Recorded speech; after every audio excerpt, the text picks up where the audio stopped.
En 2035, un jeune sur 3 dans le monde sera africain. Oui, 1 sur 3. Cela signifie qu'une grande partie de la main-d'œuvre mondiale, des innovateurs, des entrepreneurs, et même des dirigeants de demain, viendront d'Afrique. La vraie question n'est donc plus « Est-ce que l'Afrique va émerger ?» La vraie question est « Quels pays africains vont dominer le continent et influencer le monde ?» Bienvenue dans cette série spéciale Smart Opportunity Africa. Afrique 2035, la bombe démographique. L'Afrique est aujourd'hui le continent le plus jeune du monde. Plus de 60% de sa population a moins de 25 ans. Pendant que l'Europe vieillit, que l'Asie ralentit, et que certaines populations déclinent. L'Afrique, elle, explose. Chaque année, des millions de jeunes arrivent sur le marché du travail. Cela représente deux choses, un défi, mais surtout une opportunité historique.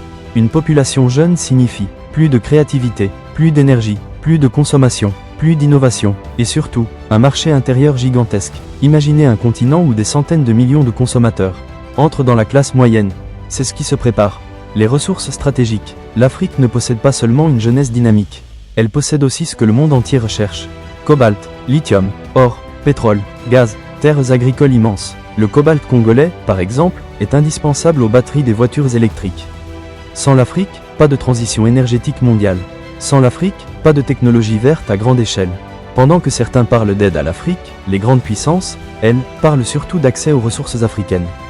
L'Afrique n'est pas pauvre, elle est stratégique. La nouvelle génération africaine. Une nouvelle génération africaine est en train d'émerger.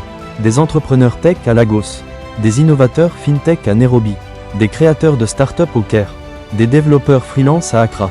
Des jeunes Africains travaillent aujourd'hui pour des entreprises américaines ou européennes. Sans quitter leur pays, Internet a changé la donne. La diaspora africaine revient aussi investir, créer des entreprises, former des talents. Ce n'est plus l'Afrique d'hier. C'est une Afrique connectée au monde. L'Afrique au cœur du jeu mondial. Regardons maintenant la géopolitique. La Chine investit massivement en Afrique. Les États-Unis renforcent leur partenariat. Les pays du Golfe multiplient les projets. L'Europe veut maintenir son influence. Pourquoi ? Parce que l'Afrique est le futur marché du monde. Celui qui construit des routes, des ports, des chemins de fer aujourd'hui, crée des alliances pour demain. L'Afrique devient un terrain d'influence mondiale. Mais cette fois, les Africains ont davantage de choix. L'Afrique de 2035 ne ressemblera pas à celle de 2005. Elle sera plus urbaine, plus éduquée, plus connectée, plus exigeante, mais tous les pays ne profiteront pas de cette transformation. Certains deviendront des leaders régionaux, d'autres resteront en retrait. Alors la question demeure, quels pays africains vont réellement dominer le continent ? Dans l'épisode 2, nous allons révéler les économies africaines, qui pourraient surprendre le monde.